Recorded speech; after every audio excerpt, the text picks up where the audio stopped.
ती सांगेल. प्रवीण दटके महोदय, ताईंनी फार उत्तम सांगितलं आहे, पण मी ज्या नागपूर महानगरपालिकेत काम करतो तिथली परिस्थिती सांगतो. जवळपास आयुक्त आणि 2 ॲडिशनल कमिशनर सोडले तर महत्त्वाचे 320 पदांवर कंत्राटी किंवा एका अधिकाऱ्याकडे 5-5, 6-6 चार्ज आहेत. माननीय अध्यक्ष महोदय, जवळपास शहरात म्हणजे तुम्हाला मी कसा फरक पडतोय शहराच्या एकंदरीत कामकाजावर. जवळपास 89,000 झाडं लावण्याची परमिशन दिली होती झाड कापण्याच्या मोबदल्यात. ती लावले की नाही लावले हे तपासायला एकही कर्मचारी नाही. माननीय अध्यक्ष महोदय, कचरा संकलन करायचा आहे, जवळपास त्याच्याकरता 500 कर्मचारी पाहिजे. ते कचरा संकलन करण्याकरता 500 कर्मचारी रिटायर्ड झाले, एकही नेमला गेला नाही. माननीय अध्यक्ष महोदय, 4.5 लाख घरी मीटर कनेक्शन आहेत पाण्याचे. मीटर असल्यावरही फोटो काढण्याकरता जे कर्मचारी लागतात ते 50% नाही. त्यामुळे महानगरपालिकेच्या उत्पन्नावर पण अडचण निर्माण होते. माननीय अध्यक्ष महोदय,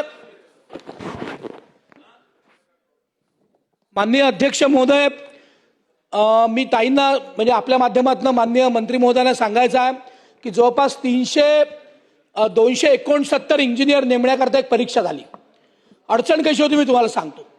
नागपूर महानगरपालिकेत 331 ज्युनियर इंजिनियर भरण्याकरता परीक्षा झाली, पूर्ण महाराष्ट्रभर झाली. तुम्हाला सांगण्याकरता विनंती एवढीच आहे की त्या 231 लोकांपैकी फक्त एक नागपूरचा माणूस आहे, फक्त एक. माझं तुमच्या नियमांवर अडचण नाही, पण माझी या लक्षवेधीच्या माध्यमातून विनंती अशी आहे किमान विभागशः या परीक्षा झाल्या पाहिजे. तर त्या कारण आज ते नोकरीला येतात, 2 वर्षांनी परत कुठे संधी आली सोडून चालले जातात. तर या 231 इंजिनियरपैकी एक नागपूरचा आहे, एक ग्रामीणचा आहे, बाकी सगळे नागपूर काय पश्चिम विदर्भ आणि मराठवाड्याच्या बाहेरचे आहेत. नंबर 2, 600 टॅक्स असिस्टंट नेमण्यात आले. या 600 टॅक्स असिस्टंट पैकी जे काही नेमण्यात येणार आहेत त्यात नागपूरच्या किंवा पूर्व विदर्भातल्या लोकांचं पर्सेंटेज नगण्य आहे. नंबर 3, 59 ज्युनियर इंजिनियर आणि डेप्टी इंजिनियर नेमण्यात आले. TCSनी परीक्षा घेतली, पूर्ण महाराष्ट्रभर परीक्षा आली, त्यात नागपूरचे किती तर 2. माननीय अध्यक्ष महोदय, जर आपण विभागशः या स्पर्धा परीक्षा किंवा या आपल्या महानगरपालिकेतील कर्मचाऱ्यांच्या नेमणुकी परीक्षा घेतल्या तर विभागशः तिथल्या लोकांना संधी मिळेल. पूर्व विदर्भातले पूर्व विदर्भात राहतील, पश्चिम विदर्भातले पश्चिम विदर्भात राहतील, मराठवाड्यातले मराठवाड्यात राहतील आणि तिथला असंतोष कमी होईल. पण या दृष्टीने हजारो कर्मचारी नेमले जाऊन बाहेरचे नेमले जातील, त्यात अडचणी निर्माण होतील. म्हणून आपल्या माध्यमातून माझा एक स्पेसिफिक प्रश्न आहे की जवळपास 14,000 ज्या महानगरपालिकेत पदं आहेत त्यातले 50% पदं रिक्त आहेत, ते आपण तिथल्या उत्पन्नाच्या आपलं जो आकृतीबंध आहे त्याप्रमाणे भरणार आहोत का. नंबर 1, जो आकृतीबंध आपण ज्या आकृतीबंधाला महाराष्ट्र सरकारने किंवा आपल्या अर्बन डिपार्टमेंटनी मंजुरी दिली त्या आकृतीबंधाप्रमाणे आपण ते भरणार आहोत का.